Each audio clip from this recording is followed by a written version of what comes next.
So hopefully you can all see that and hear me. Good evening. I hope you tuned into the last one because all the basic background work was done at that point. But just to recap, if you did, and if you didn't, just to put you in the picture, the benefits of our reseeding, the genetic selections that we're improving on all the time is improving our yields year on year. Any soil work that we're doing in terms of improving that structure is giving us up to another 10% increase in yield. It's given us an opportunity to look at things for the future, like disease resistance, like the opportunities of where clover fits. Gives us the opportunity to improve the quality of our swards by replacing some of those traditional indigenous grass species that are there. Hopefully it's improving the palatability and the intake potential in the livestock, and it's flattening the season growth curve, hopefully, by giving us a better shoulders production of the season, the spring and the autumn. So it's making grass something that's an all year round product and as good as concentrates. We did say that considering we need to know the yield of our fields, our hectares, we need to know some yields, and we need to put an equivalent of rent on it. What we can do now is we can produce grass for about 6 pence a kilo. That's considering the rent, the reseeding costs, the fertilizers, everything that goes into place. If we get a respectable yield, then we can do it for about 6 pence a kilo.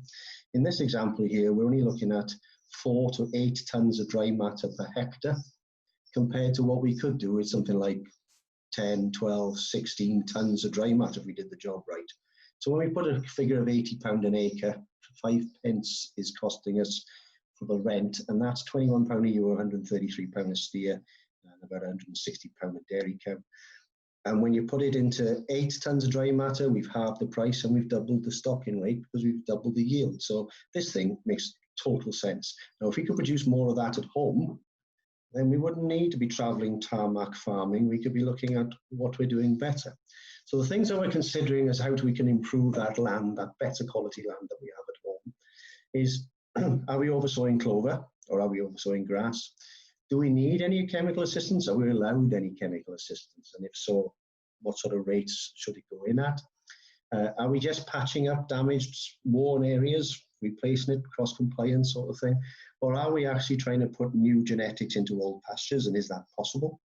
So can we drill grass to grass? Or do we really have to be ploughing? And where do break crops fit? We covered all this last time.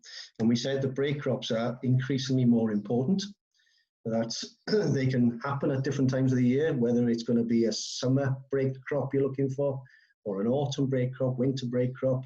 But inevitably, you're going to have to put it at some time and in some way, where we rotate, disc, plough, whatever it happens to be. It could be brassicas, it could be a total, it could be a cereal, it could be anything, arable silage, whatever.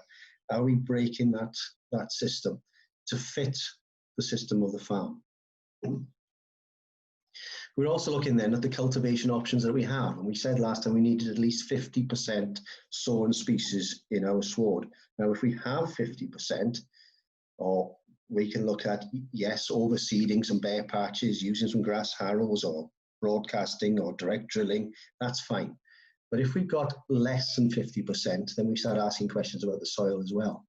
Because if we've got stony, shallow soils, then a plough wouldn't suit anyway, would it? So you have to think about some alternative operations to do the job. But if we have got good quality soils of acceptable depths and this, then we look at the structure. If the structure is also in good heart, then we can again look at these minimal cultivations to do the job. But if we've got damaged soils, then we really do have to either plough, or we have to do some soil work in terms of subsoiling, mold ploughing, whatever that happens to be, and cultivate correctly to get rid of that compaction issue. Otherwise, we're destined to fail. And we looked last time saying that this Irish data is showing us it doesn't really matter which operation that you do. There is little difference in them, providing we do them right. And the types of machines that we're thinking about are getting bigger and more expensive all the time, and more contractors' equipment. And this is, you know, state-of-the-art type of things. But I just put it back up here again tonight because I wanted you to look at where the pipes are for the seed. and they're at the back, going down between the discs. And discs are important, and we've just got those wheels at the back, just consolidating the ground tidy. Now we need to think about that in a bit more detail, because we need to be making sure that our environment is good for that seed-soil contact. We have to get seed to the soil, and therefore we have to have either a fine seed bed with good soil structure for the oxygen to supply, or we've got to have the right conditions if we're drilling in. We've got to retain that moisture for good germination, and of course, ideally, weed-free seed bed. To get a weed-free seed bed, everybody would say, well, you need to spray, but you don't always need to spray. One of the important things we're going to be looking at is, what is the seed germination like? You will spread millions of seed per hectare, 25 million seeds per hectare, and yet you're only germinating about 400 per square metre. If we've got competition from weeds and such like, then that's going to reduce it again. But in min-till operations, direct drilling and such like, then spraying is becoming more and more important in getting a success rate. It's not 100% necessary, but it is more successful. And the timing, as I said last time, there was questions about the timing between spraying and sowing. Obviously, there are active ingredients still effective. Plants are dead, and we'll look at that in a bit more detail. And we need to read labels, we need to have qualifications, and we have to observe the safety standards in terms of looking after yourself and the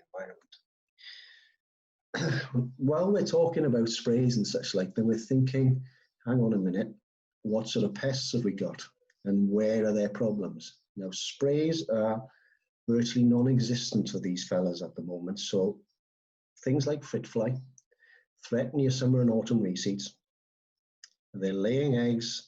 They've got larvae of 2 to 5 centimeters. They do it 3 times a year.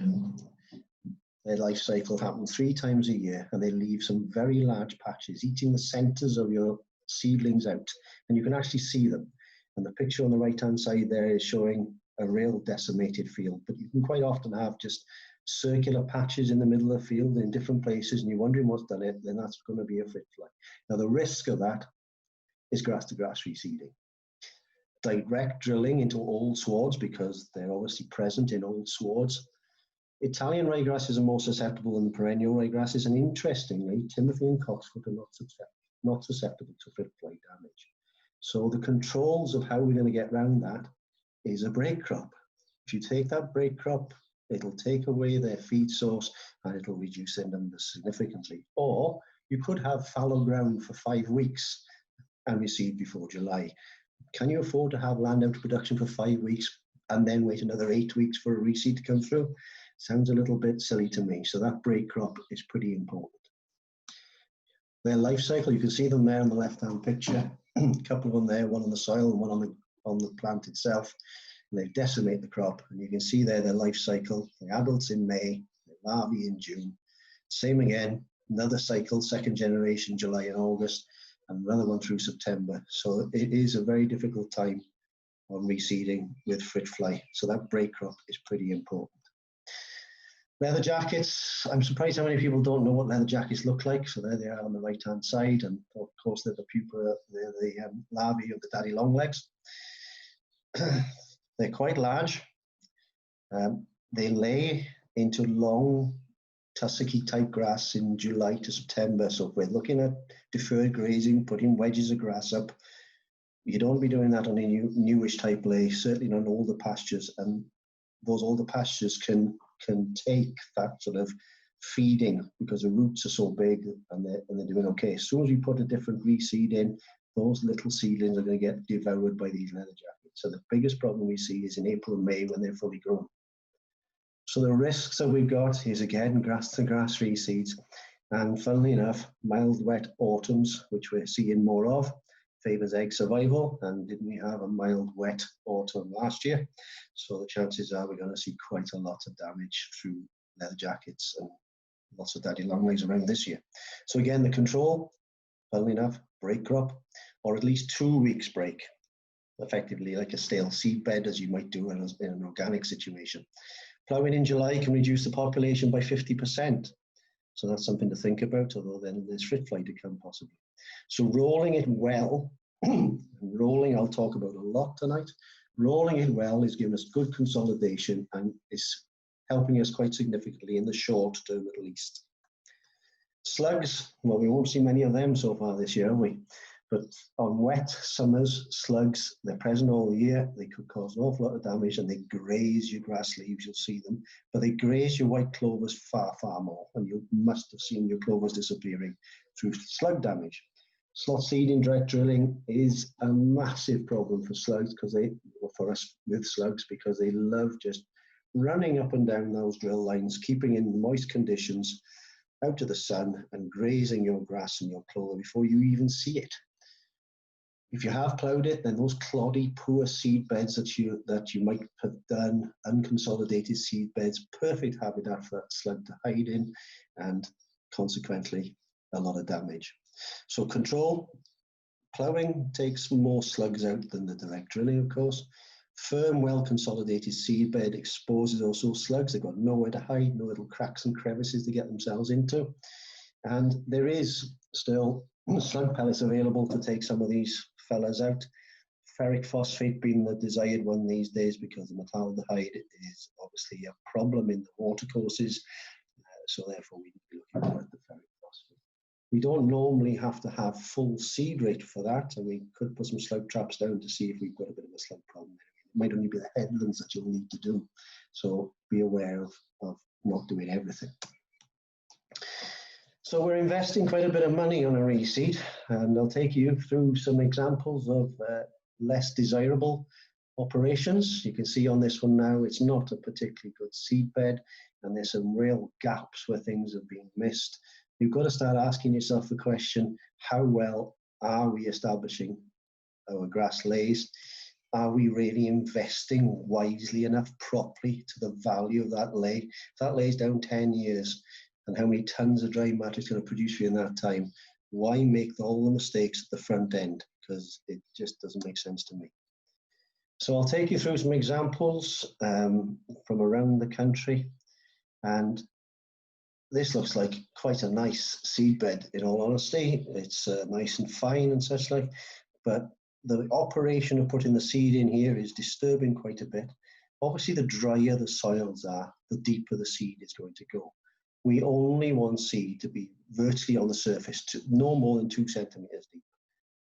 In 10 days, if it's 2 centimeters deep, we're going to have 80% germination. If it's deeper than that, some of it we will never see. So when I told you about looking at where the pipes were for the seed delivery on that big blue Lemkin machine, they were at the back. This machine is showing us that the seed is coming out air drilled in the front, and all the tines then are working it down afterwards. So the importance of putting those tines at the right sort of level as to just tickle it in rather than bury it in is going to have a huge impact. And that's the sort of, if we go back to that picture that I started on, you can see how there's big swathes missed there because the seed has gone too deep. It wasn't a well-consolidated seed bed, and things have disappeared far, far too deep. So simple little things like that are quite important. The classic one that I get called out to all the time, oh, my seed isn't growing, come and have a look at it. And then when you get there, you see these wheel marks of the tractor with a nice little bit of moisture sitting in all the lug positions there, and the grass growing beautifully out of it.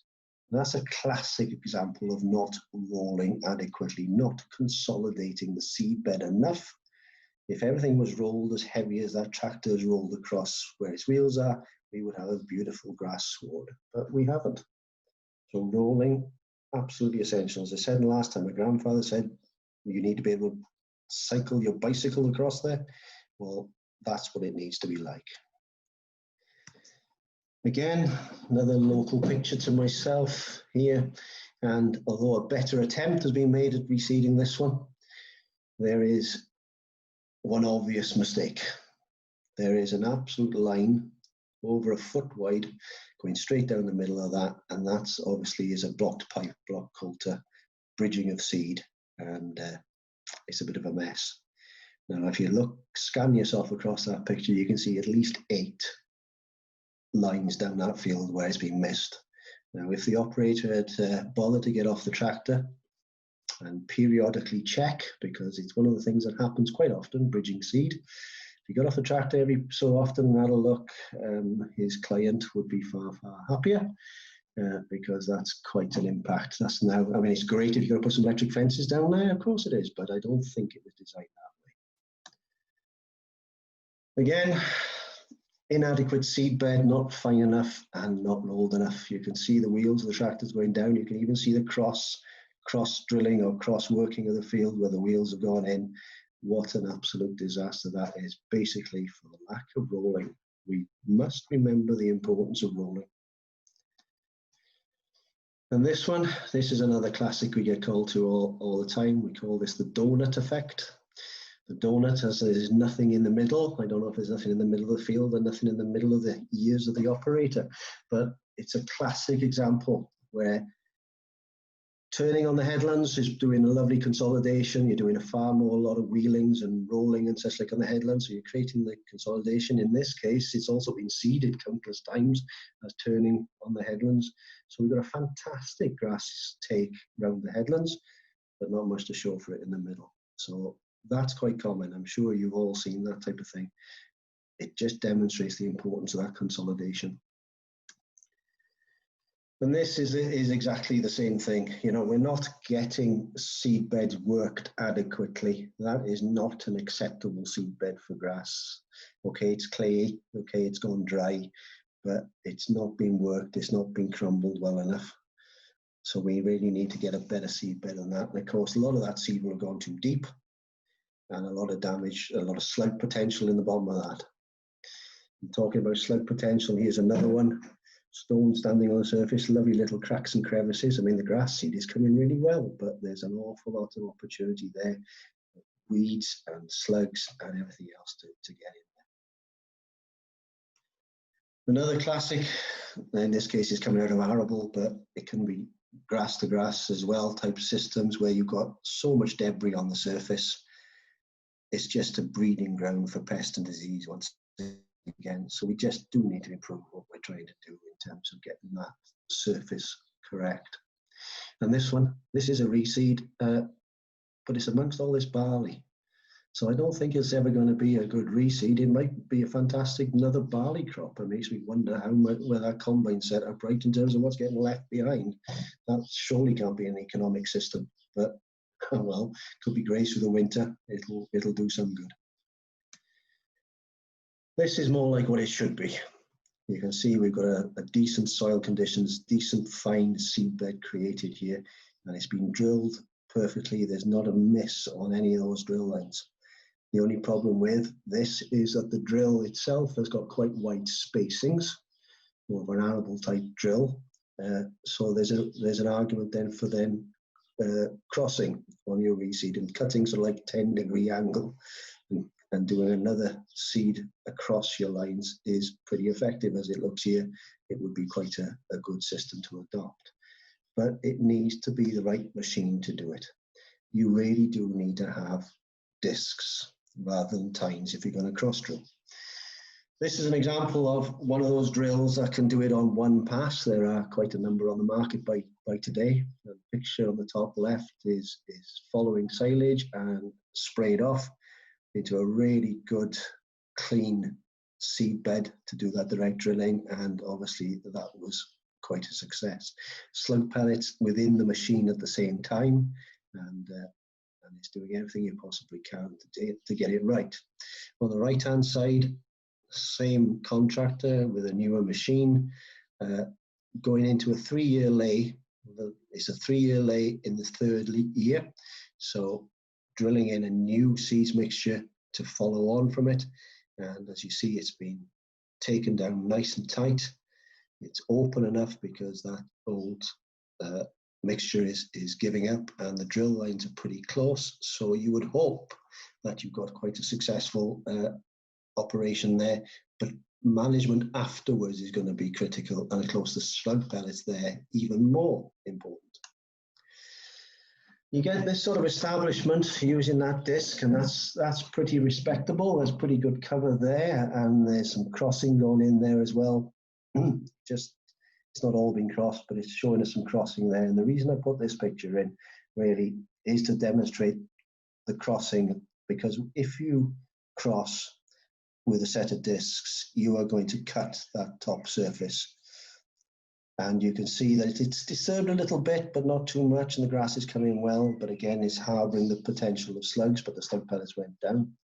If you did that with a set of tined type machines, then it would rip all that clod surface off and deposit it in different lumps and bumps all over the field, and we would have quite a lot more mess to deal with. So in my personal view, I think certainly for crossing, we need to be looking at more disc machines. This is another classic where it has been sprayed and not adequately removed the debris. So we've got dying sprayed grasses there, which are still, the product is still active in the leaf, and anything that comes up through it is getting killed out. Also, it's releasing acid into the surface and not giving much of those seedlings the right environment to germinate. So if we do put some spraying, then we do have to think about removing the debris that's there. Now, if we're thinking about not spraying, more of an organic type system, getting grass and clover in onto cuttable land is possible. Check, obviously, the pHs, the Ps and Ks and such like the previous autumn, like we said in the first presentation. When we've taken the silage off, we need to, or hay off, we need to mob stock on there, dry animals, dry ewes usually, because they can graze nice and tight, and apply no nitrogen. Now, I know I said organically, but if you apply nitrogen, it would be a disaster. If you apply manure, it's also a disaster, because we're actually activating the old species to grow faster, and we don't want that. If we're using the grass harrows in West Wales, normally quite a successful operation, 2 to 6 passes, getting the tilth worked up, but we need moisture. The drier it gets, the less effective the grass harrows becomes. Broadcast that seed and grass harrow it again, and then roll it well, or just have a pile of stock on and train your dog, move them around, tread it in. Again, we need moisture for this. Keep them there for 6 to 10 days until we see germination, and if we see the germination, we remove the stock and we let it rest for 3 to 4 weeks, and then we come in with a pile of lambs and graze it down as tight as we possibly can, or young stock as tight as we possibly can, and we just repeat that rotation until the winter. We do exactly the same on grazing land, but as we said in the last presentation, it's so dense, it's extremely hard to do it. So we would need to think about grass harrowing through the spring, the autumn, trying to open up that dense sward. We do the same sort of thing. So these fellas are really effective types of machinery for opening up swards in the spring, breaking out less desirable grass species, some of the creepers, mineralizing some nitrogen and getting out light to the base of the sward and things to start growing better, or indeed taking off any debris that's been left from hay or silage before you try and drill in any grass. But a seed box on the back of them, really, if you are not operating them properly, would be a waste of time. We do spray on land which is unplowable. This area here has got about 3 inches of soil in some of it. It's not somewhere that you'd want to plow, but it is somewhere that you can put a lot of new grass into place by intensive rotational grazing, like we've got in the top corner there. Quite a density of sheep going around on rotation, and again in the foreground. And if we spray that land off and read what it says on the bottle, of course, before we can introduce stock, and then introduce stock when the grass is dying, it's got some pretty high sugars in it, and it's obviously high dry matter, and stock do respectably well on it. But again, you need a large number of stock just to take it down quickly and move on. Then you've got no debris and such like in front of that drill to do the job correctly, and nowhere for pests to harbour. We've tried it under demonstrations in Farming Connect demonstrations and such like, looking at quantity of spray. The New Zealanders talk about quarter rate and half rate and such like, just to check the grass. A little bit harder for us to predict our weather conditions here. It doesn't always work, but we tried it. Tried a half rate and a full rate and a control in the foreground. We tried different machines going across the section. And to be honest with you, both on that season, the grass harrows and a slug pelleter seed distribution, or the direct drill, both worked respectably. One thing that you must realize that if you do use a glyphosate product, it doesn't kill Buttercup. So if you've got a high density of Buttercup, you'll need to think about something else besides that. But as the picture says in the top right-hand corner, the germination was pretty successful. Things worked pretty well. Whenever stock were turned into there, you could guarantee it was sheep grazing it. The sheep just run straight to the full spray because that was a full new reseed, and they liked that better. By today, probably 7 or 8 years on, that field doesn't look any different at all because the old stuff has managed to recolonate. But if it's done properly, like this is now in my vicinity, in my neighbourhood again, that's on that's Hay Bluff behind us on the Brecon Beacons. That's 1,300 feet there, and that's an excellent direct drill reseed. So the operation can work well. We have to think about what we're going to put in. If we're investing high into these investments into new reseed and such like, we've talked about the cost of it, we really do need to choose more carefully what we want to put into these lays. Now, many of the time people talk about putting hybrids and tetraploids in because the seed is bigger, it's more aggressive, and it can come through. But really, that might not be what's suitable for your livestock and on your farm in your situation. So we need to think about what it is we're doing. We talked about the agrostices and the fescues, the common bents agrostis, in the last presentation, and we saw how they can dominate swards if we don't feed them well enough. Well, this is a very, very old slide showing us 400 kilos of nitrogen per hectare, achieving a maximum yield of 3 tons of dry matter from those traditional grasses. And when we looked at, everybody raved about S23 in the 60s, it produced 7 tons of dry matter for 400 kilos. So yes, it doubled the yield, but at 400 kilos of nitrogen, that's not economic and it's now illegal as well. So we need to be looking at what have we done in terms of genetics since then. And we're now sort of using 200 kilos of nitrogen per hectare and doubling the yield up to 13, 14 tons. So the science since the 60s has stepped forward tremendously. And we need to think about where are we going in the future. Because the future, I don't know if you agree, but things are changing. Weather patterns are changing. We've never seen wet conditions like we saw last autumn, winter. We've never seen dry conditions like we've seen recently. This is the grass growth curves for the last 3 years across the UK through AHDB, Forage for Knowledge. And this is up to date to end of last week. And it's showing how we have had quite a serious drought dip in the middle of the season there. And this year it's earlier and deeper than we've ever seen before. It was also wetter in the autumn, so we're having much more soil damage, much more difficulties in growing the forages we want. So we need to be thinking about what we're doing. So this is a set of data through a company that I work alongside because they are independent. They're able to source seed from all the seed producers through that supply into the UK. And I wanted to test the recommended list and see if mixtures and such like actually did what they're supposed to do. So the work that's been done here is independently done by the same people that produce the recommended list, testing the individual varieties, based at Harper Adams University in this instance here. And it's looking at different types of mixtures and what they bring to the party. So this is not a sales pitch in any way. This is not what it's going to be about. It's going to be about looking at how herbs work, how clovers work, how different types of species work in the system. We're not talking varieties, we're talking how the system is set together. So this is based over a 5-year set of data. And Aberdart would be our baseline measurement grass. It was arrived in 1983, 1985, somewhere around there, 1985, I think, as one of the first high sugar grasses out of Aberystwyth. Solid would be, as the name suggests, a very, very good quality hybrid ryegrass, so Italian perennial cross. And you can see over that 5-year period, they're producing 12 ton up to 16 ton and then disappearing down through the system. Of course, 2018, you've got to remember, as a real drought year in Harper Adams on sandier soil, even more extenuated than it is here.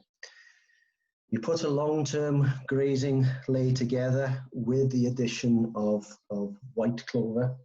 So a good choice of varieties and white clover, and you can see that you're taking your tonnage, not like that rented ground at 4 to 8, but 14 up to 18 tons of dry matter. And again, of course, even though it's a long-term lay, the drought has impacted on it quite significantly. You put on top of that, this is a red clover lay. Should only be there for about three years really for the age of the grasses. And it's increasing its yield initially, 19 odd tons of dry matter per hectare, maintaining it for year 1 and 2, year 3, and then it's falling off the cliff like you'd expect it to do, but you can see what the red clover has done in addition to the grasses in this respect. So we think we have to be looking at clovers, white and red, because they're certainly helping come to the party, bringing quite a lot. Now you look at this one. This one's called Endurance. So as you'd expect, you think it's going to be a long-term lay. It's there to last. And in the first year or two, it's pretty damn good. It's up 16, 17 tons of dry matter. By year 3, it's above the red clover lay.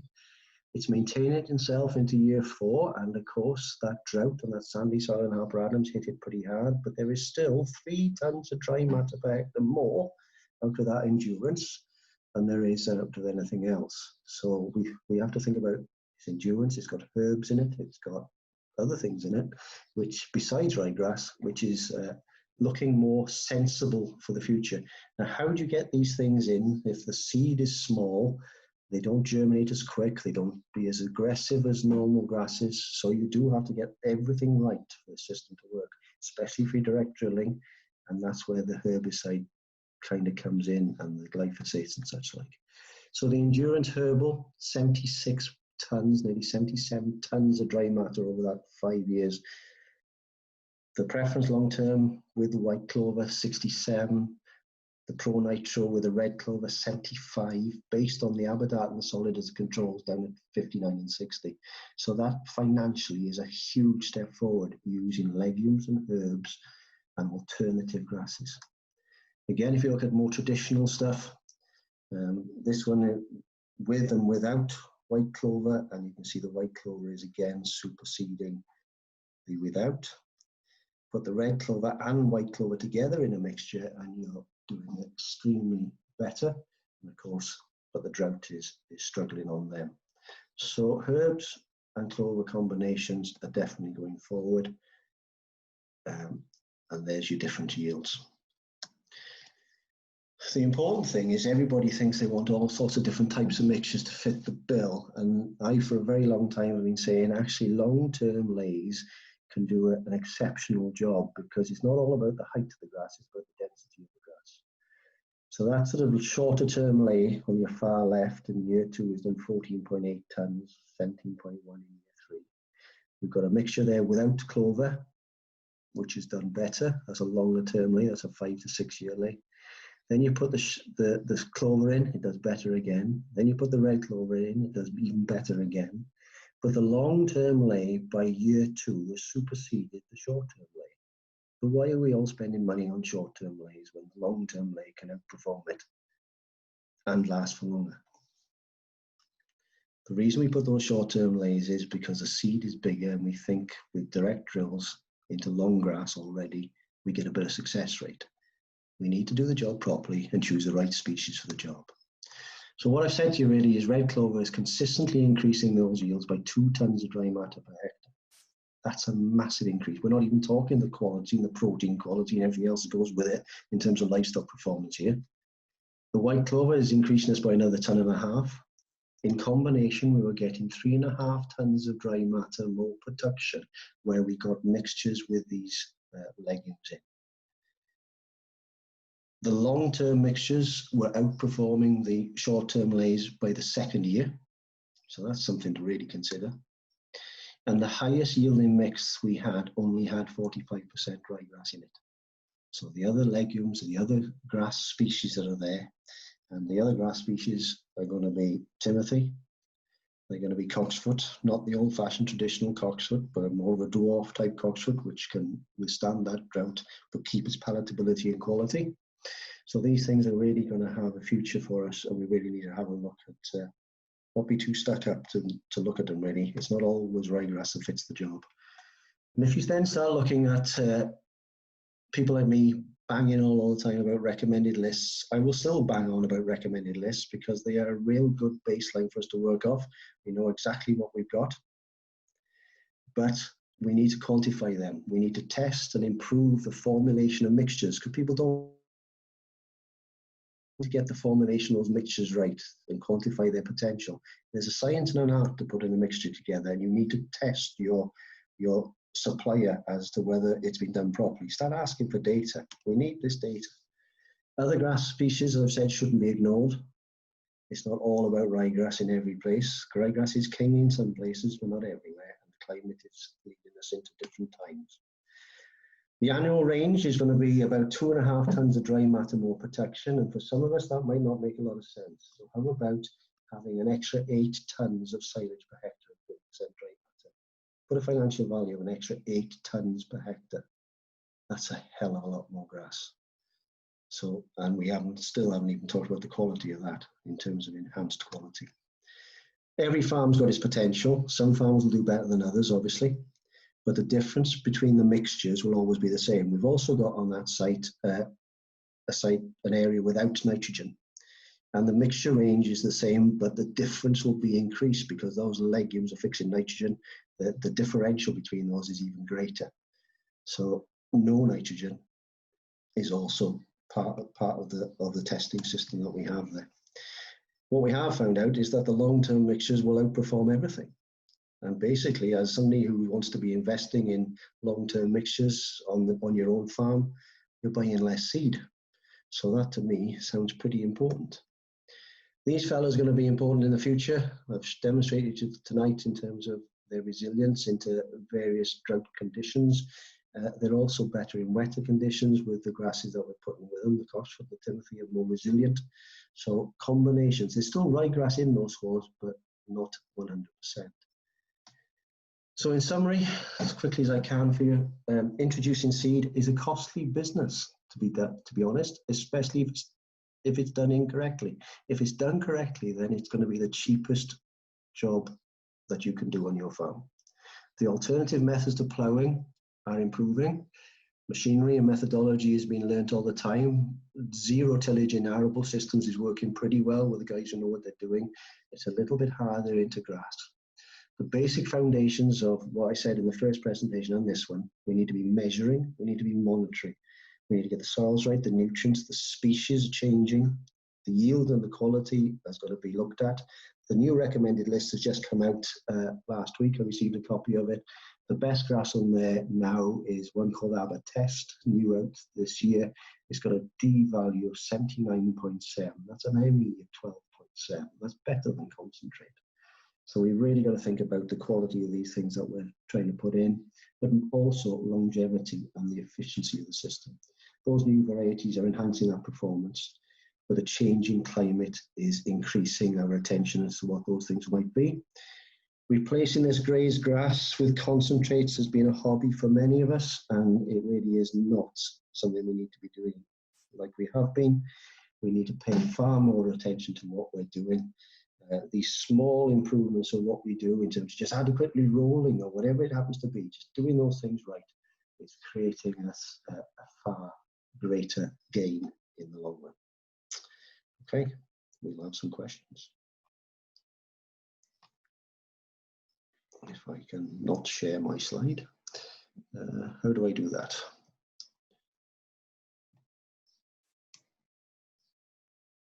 How's that? Or do I need to? I think that's it.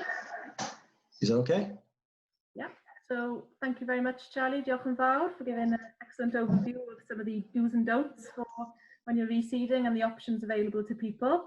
We're going to open up the floor to questions now. If you've got any questions, please click the Q&A button and type your question into the box on the screen. We had quite a few coming in during the presentation, so I'll start with those. The first couple, maybe with the persons here going back and having a look at the recording of the first webinar, but I'll ask them just in case. Is it a waste of time to plough a field if your P's and K's are fine? And if they are fine, which fertiliser should be used when reseeding? Well, it's going back to doing your sward assessment like we did in the first presentation. And if we got 50% ryegrass within that sward, or 50% at least sown species, then we can improve things without reseeding. And doing the soil tests, knowing whether we need lime and that type of thing is important. I can't tell you what fertilizer you should use at reseeding because the soil test will demand a different thing. But traditionally, treble 16 was the old favorite. And if actually your indexes are correct, then treble 16 is still the one that suits the business. We need to be putting in 60 kilos of nitrogen in a spring reseed, which is 48 units. Probably roughly the same for P's and K's as well if our indexes are 2. So something like a triple 16 does kind of fit. Thank you. How soon would you put sheep to graze on a fresh reseed? If you've done a proper full reseed, then again, you need to go out and have a look at your swards. You should be pulling the lead leaf of your grass. And if you can pull that clean out of its sheath, then it's too early. If you pull it completely out of the ground by its roots, it's too early. So you're probably, in terms of sward measurement, you're looking at 2,200 kilos of dry matter if you want to measure it. But the sooner you can get on it, once those things are ripe, the better. You'll increase the tillering density, and really you shouldn't cut a new reseed in its first year, or certainly for the first 6 months if you can afford not to. You shouldn't really cut it. You should be grazing it. Okay. We have naturally occurring black medic on our fields, which we believe is an anthelmintic. What other medicinal plants could we add to a herbal ley? One of the favourites that's on the market is yarrow. That's another anthelmintic. Getting them to eat it is a bit more difficult, some of these naturally occurring species. Yarrow would be important. Some of those herbs that we've just discussed, like the plantain and the chicory, deep rooting will bring up a lot of trace elements if they're present there anyway. Trefoils, legumes, all these things will have the opportunity to bring up nutrients from within the soil. So yeah, all of those. Thank you. Which is the best roller for a reseed, a flat or Cambridge roller? Yes. Yes, both. The more clay you've got, then the Cambridge kind of steps in, because if it's a little bit sticky, it's got to get stuck on a flat roller. If you want to be moving soil, then it's going to be a Cambridge roller. So if you're trying to even it a little bit better, then it'll be a Cambridge roller. Personally, in Wales, I most of the time would opt for a flat roller, but it's down to the individuals. Some people will use both. Some people like to use a Cambridge roll because once they've gone through the Cambridge roll, it comes up in lines. Well, I'd rather it not come up in lines, to be honest with you, but it coming up in lines because those ribs on the wheels are putting a better consolidation in place. I'd rather do that with a flat roller. And then following on from that, the direct seed field shown in the slides was growing well, did not look as if it had been rolled. Would you roll immediately after seeding? Yes. Yeah. I think I'd rather close that surface off as best I can to make sure I get good seed soil contact. Especially if it ever turns in a little bit dry, those want to start opening up, those drill lines. So the faster we can keep them closed, the better. Okay, I've got a couple here on weeds. What are the best options for sorting out weeds in a reseed containing clovers? Is it to top them regularly or graze them? And yes. What do you recommend to get rid of creeping buttercup? Well, let's do the creeping buttercup first. Creeping buttercup can be a bit of a disaster. You ask yourself why it's there. High rainfall, wet land, low pHs, low phosphate, zero nitrogen. All those things create a great environment for that buttercup to thrive. So until you address all those other things, you're always going to have buttercup. So ploughing it out to site will keep it out of the way for a while, but it'll still come back. So it's all those things we talked about in the first presentation. Remind me the other part of that question. Raising or cutting of a new reseed, wasn't it? Weeds if you've got a reseed with clovers. Top them or graze? Yeah, well, in terms of watching the space for clover-friendly sprays, there is a suggestion that there will be some in the not too distant future. But most of the time you can control a lot of these annual type weeds like red shank and charlock and things like that by good grazing methods, or if it's gone too far ahead for grazing, then topping high. And it's surprising what they'll do. Also, again, maybe once the grass is established enough, a little bit of a roll and swash them, and they don't like to come back either. And then we've also got one here for somebody who has a problem with nettles in one field. He sprayed the last 4 years with no success, and after reseeding 5 years ago. Yeah, nettles are one of the hardest weeds to try and control. They've got such a fine root to them that the translocated sprays struggle to get to the bottom of them. So it's a long-term effort to keep going with it, really. So weed wiping with sprays, and maybe this is where we come into difficulty. Weed wiping now, all we're officially allowed to use is a glyphosate. When there was abilities to put other products into a weed wiper, we were having a greater effect, but we are now restricted to glyphosate only. But land spraying, knapsack spraying with other products will do a better job if it's not too big an area. Following on from the question about the buttercups, is there an organic way to deal with them? Well, pH and nutrient value. So it's about getting that pH right, drainage right, and getting your soils fed as well as you can. So manures and such like will do it. Will keep those buttercups at their least productive. Of course, if it's going to be moist, damp ground, then buttercups are always going to thrive. Yeah. What should we look for in grass seed mixes for a silage multi-cut system? Long-term lays. That's not going to be my answer every time. You might think it's going to be, but actually on a multi-cut system, you're basically grazing with a machine. So you're cutting it that often, you're assimilating a grazing system. So the more dense, more prostrate grass growth is giving us higher yields under a multi-cut system. Can you increase ryegrass percentage by cell grazing rather than reseeding, even with 25% ryegrass? Yes. If you're prepared to take your time, then yes. Cell grazing, you're doing the same sort of thing as you're encouraging tillering. You're also fertilizing quite intensively on the way around. That type of cell grazing will always improve your swards. So where we've done it on a number of farms where they thought they were going to have to reseed 2 or 3 years round, and they've said, do you know what, these fields are looking an awful lot better. So yes, as long as we've got a percentage of quality species, we can improve it. The only one thing I'd add into that, though, you haven't improved your genetics. Okay, yeah. Question here, what about using slurry on the seed bed? Yeah, you can use slurry whenever you like on seed bed. All you've got to remember is that the quantity that you might want to put in won't supply maybe all the nutrients that are required. I mean, you look at your analysis of a slurry, it's nowhere near as good as a farmyard manure, so you still will possibly have to use something besides the slurry to give the right nutrients. But yeah, on a seed bed you can do that. Yeah. Okay, there's a question here from someone who recently sprayed off 2 fields with glyphosate after a break crop last year.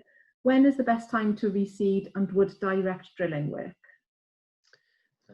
If they ploughed it to put the break crop in, yes, the direct drilling would work, but they would have to check as to what soil damage the stock had done over the winter, so it might need a bit of aeration and such like first.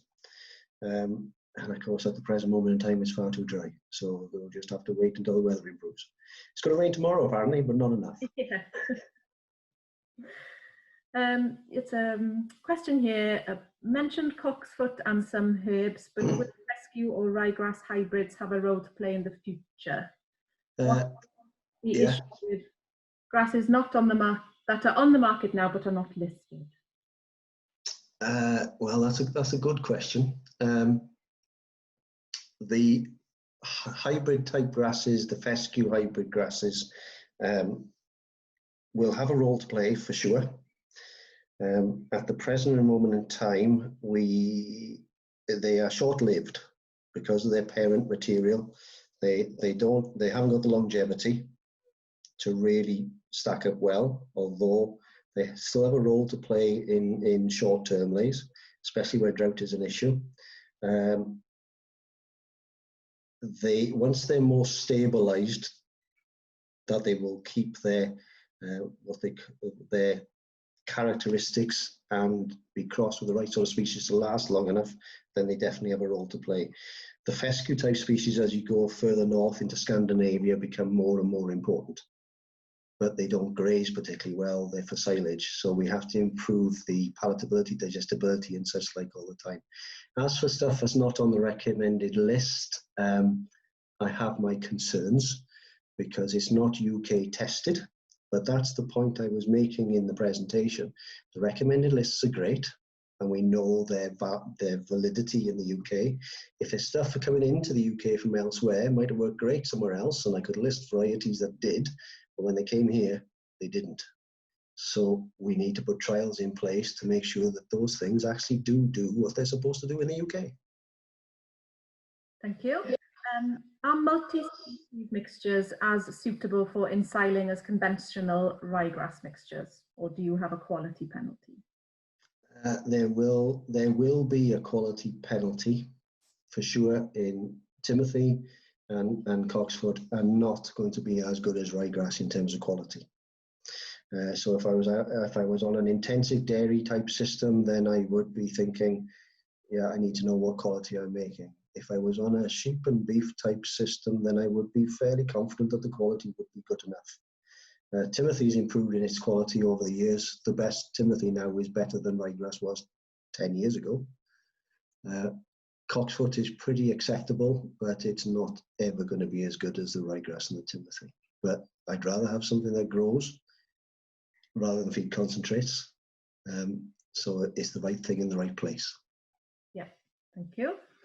When overseeding, how often should I roll, and should it be rolled prior to seeding? Yeah, you should only have to roll it once, really, on just to close the drill lines up. That should be enough. Do we need to roll before? Well, that depends on the surface, doesn't it? If you've got an uneven surface, then rolling's beneficial, but most of the time, probably not. Okay, thank you.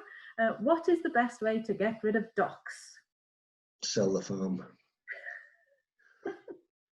I mean, docks are inherently a problem. Seed will last 80 years in the ground. Don't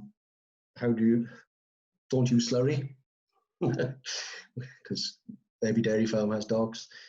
Make sure your lagoon areas have been sprayed well, that you haven't got docks just dropping into your lagoon. Good intensive grazing can actually subside docks quite well, but you will never ever get rid of docks 100%. Problem for lots of people, I think. Got a couple more questions here. Is digestate on new reseeds a viable option, even in these very dry conditions? I would say that digestate is too powerful for a reseed. The available nitrogen is very, very high. I would say if it's going on to a young reseed in these conditions, you're probably going to scorch it quite badly. You might lose the crop completely. Okay, and then following on from that, I'm due to lime fields this weekend after cutting hay, but am I wasting my time in these conditions? You're never wasting your time putting lime on. The fact that if you've cut hay and you're not expecting another cut this year, then that would be okay, I would suggest. The importance is that lime needs to get itself worked into the soil, and leaving lime on leaves is not necessarily a good thing at the moment. So if it's been cut and cleared and the ground is fairly bare, then you will get lime soil contact. It should be okay. And then once the rain comes, it'll start to work in. It takes 6 to 9 months for that line to work in and work anyway. So providing it's not on the leaf, it'll be all right. Yep. And again, following on about with the very dry conditions, this year the drought has hit us hard. What do you think would be the best seed? Farming in between Swansea and Port Talbot, variable soil depth but close to rocks, pH 6.2 and have used prilled lime. So what's the best seed? Yeah. Without seeing it, I couldn't tell you. It's the right seed. You basically need to put the right thing for what you need to ask your questions, what you actually want it to do for you. And don't be a typical farmer and say everything. Actually sort of work out what that field is really destined to do and then make that selection along the way. But at the moment, it's not the right conditions, is it? But it's the right conditions to have a look at what's needed for sure. Okay, I've got one last question here. What is the best direct drill to use in your opinion? Well, I put a picture of the Moores Uni drill up because with the experience of being around that quite a bit, it does its job quite well. And the reason I'd say that is that the coulters, the discs, are fairly close together, a couple of inches apart, and every one is individually spring-loaded, so it'll move along the contours of the field. Hence that question about rolling. It's not quite so important if the right machine can do a variation on depth. There are others like it. The earth drill is one, the Vredo drill is another. I don't have any, that Lemkin one that was in the picture is another. It's basically, you'd like to do it in one pass. So if machines have got the coulters close enough together to do in one pass, that would be my desired machine. And as I say, discs rather than tines most of the time. Yep. How would you prepare a grass seed bed with a lot of rushes present currently, with not a lot of soil depth? Well, you'd like to spray those rushes and take that away and then top them all off as a mulch. You'd need to use a rather than top them, you'd need to use a flail to get them cut as small as you can, as they'll break down faster. And really, rushes should be ploughed down. If you can plough rushes down more than 4 inches, then they don't come back very quickly. If you haven't got a lot of soil depth, the question is, why are there rushes there? I would imagine if you could kill those rushes, they're not going to come back very quickly because it's dry enough ground. Okay, couple more. What is the best way to raise phosphate levels from a 0 index? I had this question off a gentleman in the consultation I was doing this week. Actually, it's a bit frightening how much you've got to put in to increase your soil indexes of phosphate. To lift your soil index on phosphate, it's going to be a minimum of 5 years and probably more like 10 to 15. So I think from an index 0, we're talking 80 kilos a hectare, 64 units an acre of phosphate applied annually. You would have to consider how much phosphate you're applying if you're applying manures and take that out, and then look at the alternative fertilizers to fit that. So any of the phosphate fertilizers, rock phosphate, slow release, probably one that's going to take its time to do it, but it'll stay there to do it.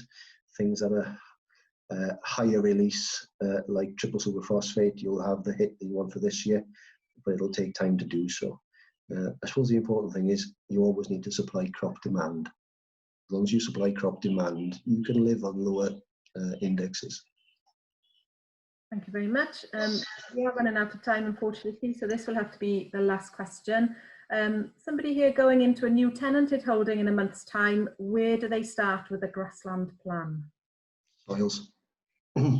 Let's do the soils first. Let's see what the capabilities of the land is before we decide what we're going to do with the grasses and where we're going to put them. The topography of the farm, the ease of setup in terms of stock moving and where the buildings are, and all those other infrastructural type things are also going to lend themselves to those answers first. But get the baselines done before you go any further. Okay. Okay, there we are. Thank you very much. Diolch yn fawr pawb. Thank you for everybody who's attended this evening.